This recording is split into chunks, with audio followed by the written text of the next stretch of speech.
Okay, well today we have a different type of project.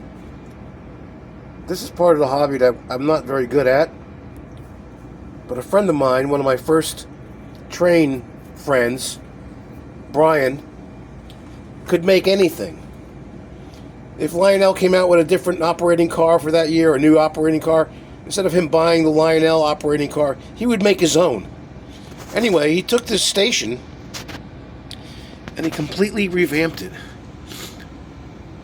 He put a couple of ladies sitting here having lunch. He added a light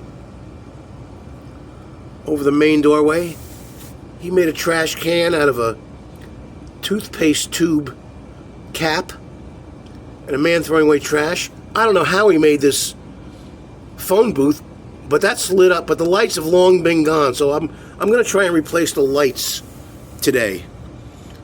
I haven't taken this thing off the shelf in 20 years. But today we're going to try and replace the lights. Let's see if we can get this thing back to life.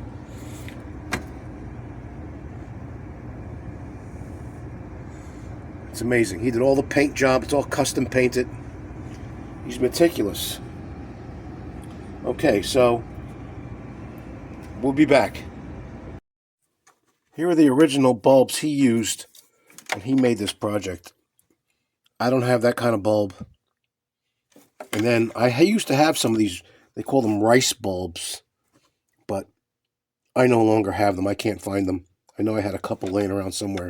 So I'm just going to try to replace them, the phone booth and the overhead front door, with the good old Amazon.com LED bulbs here, and try and wire that up through the phone booth and through the door, front door, and use a little hot goo. I mean, even inside here, like, if you can see it, I don't know if you could even see it, but there's a phone. He made a phone. And he would make all these labels, which we have to reattach. Telephone.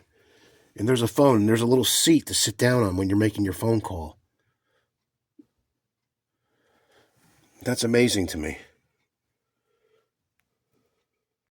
Okay, well, I managed to, I had to drill that hole slightly bigger to get those LED wires through the building. And now I got the light in the phone booth.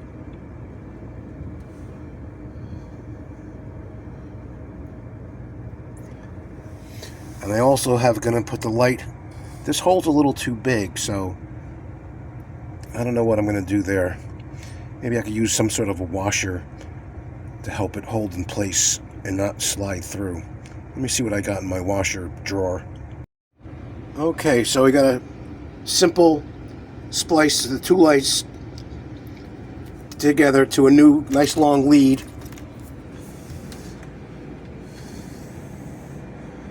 So I can put it anywhere in the layout, and we're going to see if this works.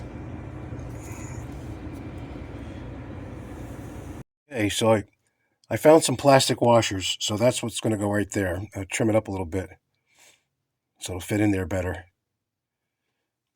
And then I'm going to decide whether I'm going to use hot glue or tester's glue. I think the tester's glue will work better and be less of a mess. All right, there you go.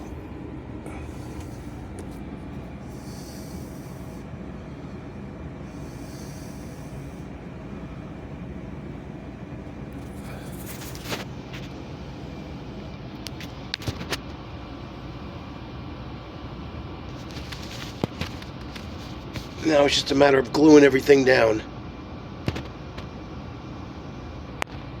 Okay. I got it tipped on its back, waiting for the glue to dry so everything dries in place. This guy is jacked up so he stands up straight, so I have a little spacer behind him to keep him straight. But the phone booth is lit up again. Oh, well, the only thing I got to do is get the word telephone back on there. Back on the phone booth. And we'll be all set. Well, there you have it. Like I said, I'm not really that good at the modeling part of the hobby. I'm more adept to the wiring and the fixing of the locomotives. As far as scenery and things like that, I'm not that good at it. But this was fun. This is fun getting Brian Gergel's station back lit up again after 20 years or so. So I hope you enjoy this. I'm using that weight to hold the lights down in place so the glue dries just right.